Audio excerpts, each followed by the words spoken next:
கந்தபுராணம் சென்ற வார கடைசி பாட்டு. வீரவாகு அவனை தொடர்ந்தார். கனைமழை பொழிந்தார். காரசாரமான இவர்கள் போரால் கடல்கள் வற்றின, மறைந்தன. ஓரமாய் விண்ணில் சென்ற மேகங்கள் கரிந்து எரிந்தன. இனி இந்த வாரம் பகுதி 30.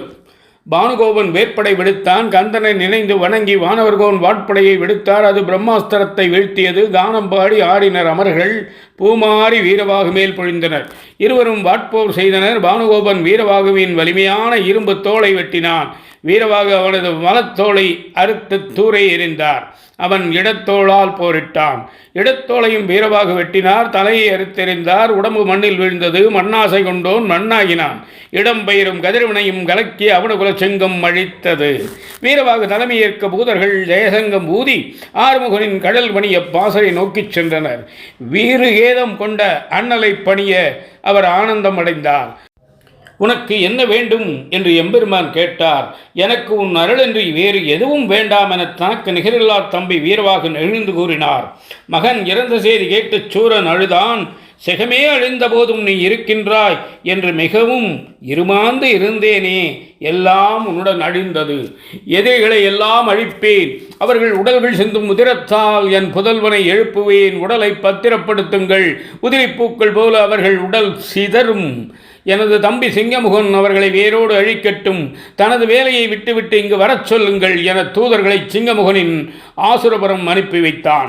தூதர்கள் ஆசுரபுரம் சென்று சிங்கமுகனை தொழுது சேதியை காதில் காய்ச்சியை ஈயமென ஊற்றி கட்டளையையும் தெரிவித்தார்கள். போதும், நிறுத்துங்கள். எனது சேனையை திரட்டுங்கள் என்றான். பெருஞ்சேனையுடன் வீரமகேந்திரபுரம் வந்தான். 1000 சிரங்கள் கொண்டு 2000 கரங்களுடன் பயங்கர உருவினனாயிருந்தான். பெருங்குழு கூட வியக்கும் சொல் தேர்ந்த நீதிமான்.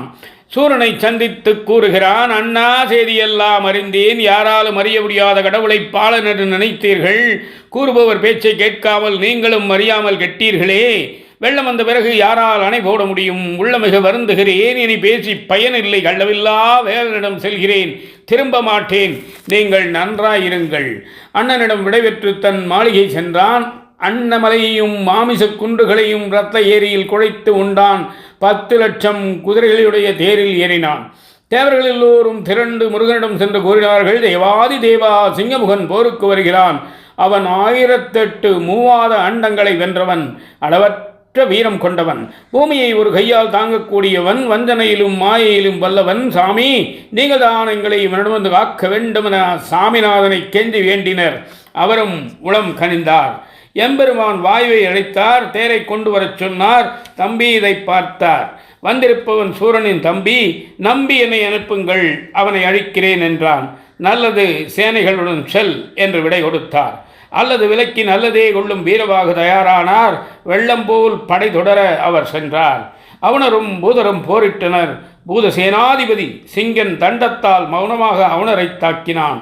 சிங்கன் மீது அவனன் தசமுகன் எவ்வி எரிந்த பானங்களை சிங்கன் அடித்து நொறுக்கினான். தசமுகனின் கவசத்தை கிழித்தான்.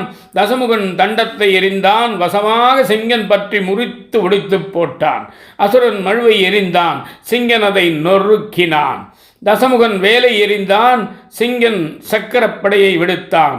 அசராத தசமுகன் தண்டத்தை சிங்கன் மீது எறிந்தான். வசமாக சிங்கன் மார்பில் விழுந்தது. ஊதிரம் பெருகியது.